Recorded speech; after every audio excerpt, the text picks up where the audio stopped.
السلام علیکم۔ میں جانتا ہوں کہ میری قوم کے پاس ٹائم نہیں ہے، لیکن میں آپ کے قیمتی وقت میں سے صرف 2 منٹ لینا چاہتا ہوں۔ میں آپ کو ایک ایسی بات بتلانا چاہتا ہوں جو شاید کہ آپ زندگی میں ہر روز اس سے دو چار ہوتے ہوں، لیکن آپ اسے نظر انداز کر دیتے ہوں، اگنور کر دیتے ہوں، یا آپ اسے چھوڑ دیتے ہو، کوئی اہمیت نہ دیتے ہوں۔ لیکن یہ بہت اہم بات ہے۔ میں نے جو آج دیکھا اور سنا، شاید کہ یہ دل دہلا دینے والی بات تھی جسے میں نظر انداز نہ کر سکا، جو میرے دل اور آنکھوں سے خون کے آنسو بکھیرنے پر مجھے مجبور کرتی ہے، جس کی وجہ سے مجھے آج اس پر کچھ لب کشائی کرنے کا موقع ملا۔ دراصل آج ہوا کیا، میں اور میرا دوست ہم شہر شاپنگ کے لیے جاتے ہیں۔ ہم شاپنگ کرنے کے بعد واپس آ رہے ہوتے ہیں کہ مجھے گھر سے کال آتی ہے کہ تم نے آتے ہوئے بازار سے 2 کلو مرغی لے کر گھر آنا ہے۔ میرا دوست کہتا ہے ہاں یار، میں نے بھی مرغی لینی ہے، چلو آؤ پھر اکٹھے لیتے ہیں۔ میں سیدھا پولٹری فارم کی دکان پر گیا۔ میں نے ایک سائڈ پہ اپنی بائک کھڑی کی اور میں نے سب سے پہلے گورنمنٹ کی ریٹ لسٹ چیک کی کہ جو پولٹری فارم پر ریٹ ہے، تختی کے اوپر انہوں نے سلیٹی کے اوپر لکھا ہوا ہوتا ہے، وہ ریٹ کیا ہے۔ میں نے ادھر دیکھا تو وہ 450 روپے ریٹ لکھا ہوا تھا فی کے جی۔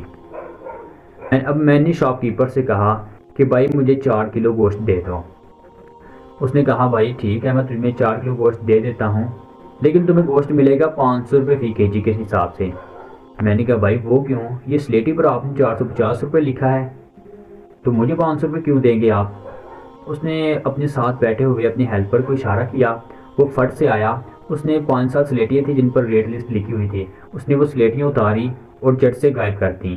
غائب کرنے کے بعد وہ دکاندار مجھے کہتا ہے کہ بھائی دیکھو سلیٹیاں اب نہیں رہی، وہ پچھلا ریٹ تھا، پرانا ریٹ تھا، وہ ختم ہو گیا، اب جو ریٹ ملے گا وہ 500 روپے ملے گا۔ تقریباً اس وقت ٹائم تھا 5 بجے، شام کے 5 بجے کا ٹائم تھا، اور جو گورنمنٹ کا ریٹ ہے نا، گورنمنٹ لسٹ کا ریٹ ہے وہ یہ ہے، وہ ہے مرغی کا تازہ گوشت، مرغ برائلر کا 445 روپے۔ جو گورنمنٹ ریٹ ہے وہ 445 روپے۔ وہ پہلے بیچ رہا تھا سارا دن، صبح 8 بجے سے لے کے اس نے 4 بجے 4:30 بجے تک جو گوشت بیچا وہ 450 روپے کے حساب سے بیچا ہے، لیکن شام کے وقت جیسے ہی 5 بجے اس کا ریٹ چینج ہو گیا۔ ریٹ کیسے چینج ہوا؟ اس نے 50 روپے اضافی کر دیے، یعنی 450 روپے پہلے بیچ رہا تھا، اس نے 550 پلس کی یہ 500 روپے کا دینے شروع کر دیا۔ اب مجھے کہتا ہے کہ آپ کو جو گوشت ملے گا وہ فی کے جی 500 روپے کے حساب سے ملے گا، 450 کے حساب سے اب نہیں ملے گا۔ اس کی یہ بات سن کر نا مجھے ایک بات نے سوچ میں ڈال دیا کہ یار جو پہلے چند جو ایک منٹ کو گزرے، ایک سیکنڈ نہیں ہوا کہ ریٹ 450 تھا، نہ جانے کیسے 5 بجنے کی دیر ہے کہ ریٹ 50 روپے پلس ہوتا ہے اور 500 کی سرزمین کو چھوڑنا شروع کر دیتا ہے، ریٹ 500 روپے ہو جاتا ہے۔ یہ چیز نے البتہ مجھے بہت تنگ کیا۔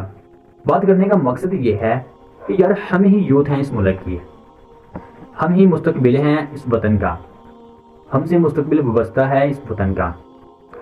جب ہمیں یہ سکھایا جا رہا ہے کہ اگر آپ نے کوئی چیز مارکیٹ میں سیل کرنی ہے تو آپ نے چیز کی نوعیت کو نہیں دیکھنا، نہ مارکیٹ میں آپ نے طلب اور رسد کو دیکھنا ہے، بلکہ آپ نے جو دیکھنا ہے وہ ٹائم ہے۔ آپ نے چیز کا ٹائم دیکھنا ہے کہ صبح کے ٹائم یہ چیز اتنے کی بیچنی ہے، دوپہر 12 بجے یہ چیز اتنے کی بیچنی ہے، اس کے بعد شام، اور شام کو تو یہ چیز اپنی مرضی سے بیچنی ہے، نہ کہ ریٹ کے حساب سے۔ آپ نے ریٹ لسٹ کو اتار دینا ہے اور یہ چیز کو اپنی مرضی کے حساب سے بیچنا شروع کر دینا ہے۔ شام 5 بجے آپ نے کرنا ایسے ہے، جو اس چیز کی ریٹ لسٹ آپ نے اپنی دکان کے سامنے لٹکائی یا واضح سامنے رکھی تو اسے فوراً سے پہلے اتار دینا ہے اور وہاں سے غائب کر دینا ہے، اور اپنی مرضی کا ریٹ پہلے سے بھی زیادہ بڑھا چڑھا کر لگا دینا ہے، تاکہ گاہک اور کسٹمر دکانداری کی مرضی کا لگایا ہوا ریٹ سنے تو سب سے پہلے وہ حکومت کی ماں بہن کی ترتیب سیدھی کرے، یعنی کہ حکومت کو گالی گلوچ کرے اور دکاندار کی مرضی پر لگائے ہوئے ریٹ پر اپنی ضرورت کو ترجیح دے۔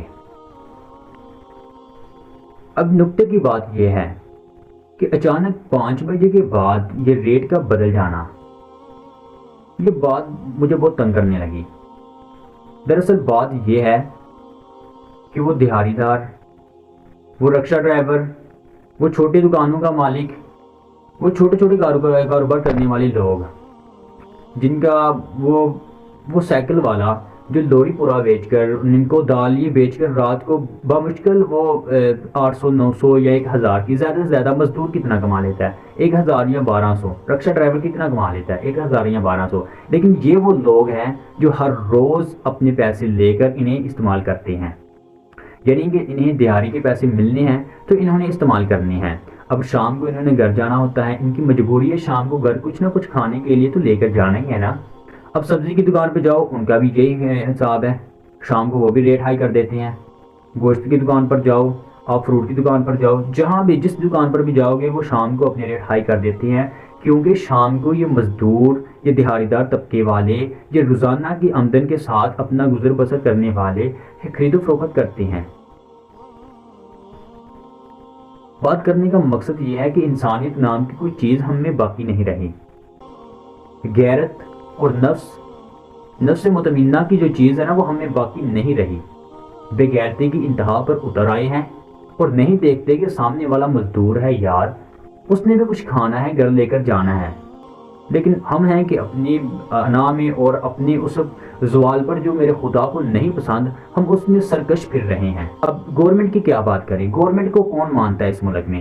بتائیں کوئی ہے جو گورنمنٹ کی بات سنے اور گورنمنٹ کو مانے؟ گورنمنٹ محض ایک نام رہ چکا ہے اب اس وطن میں، اور باقی جتنے بھی کام ہیں لوگ اپنی مرضی سے خود کر رہے ہیں، کوئی کسی کی نہیں مانتا۔ اب گورنمنٹ کا ریٹ ہے 445 روپے فی کے جی، اب دکاندار سیل کر رہا ہے 500 روپے فی کے جی۔ بتائیں 55 روپے وہ گورنمنٹ سے اضافی کما رہا ہے، حالانکہ اس کو گورنمنٹ کی ریٹ کی نسبت 25-30 روپے پہلے فی کے جی کے اوپر ملتے ہیں، فی کے جی کے اوپر اس کو 25-30 روپے پہلے ملتے ہیں، مزید وہ 55 روپے کما رہا ہے، یعنی کہ وہ فی کے جی کے پیچھے 70 سے 80 روپے کما رہا ہے۔ تو بتائیں پھر بھی وہ کہہ رہا ہے کہ بھائی مہنگائی بہت زیادہ ہے، اور مہنگائی کرنے والی عوام، مہنگائی کو برداشت کرنے والی عوام، مہنگائی کے اندر، مہنگائی کی دلدل میں پھنسنے والی عوام۔ لیکن جب ایک شخص کو دوسرے شخص کی پہچان ختم ہو جائے، ایک انسان کو دوسرے انسان کی پہچان ختم ہو جائے، ایک نفس مطمئنہ میں جب اس کی پہچان اس کے اندر سے ختم ہو جائے، تب قومیں نہیں رہتی۔